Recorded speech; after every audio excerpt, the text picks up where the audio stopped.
কিছু ভালোবাসা কখনো মুখে বলা হয় না, তবু সেগুলোই সবচেয়ে সত্যি হয়।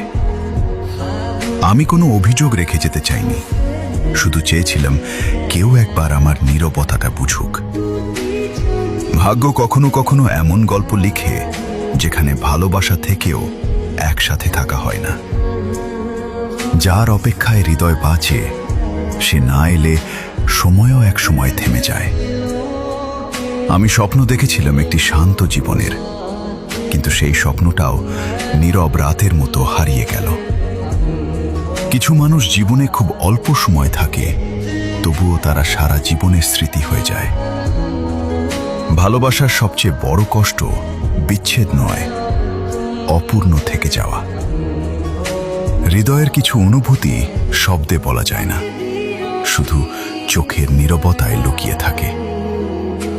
আমি কাউকে দোষ দিই না, কারণ ভাগ্য অনেক সময় মানুষের ইচ্ছার চেয়েও শক্তিশালী।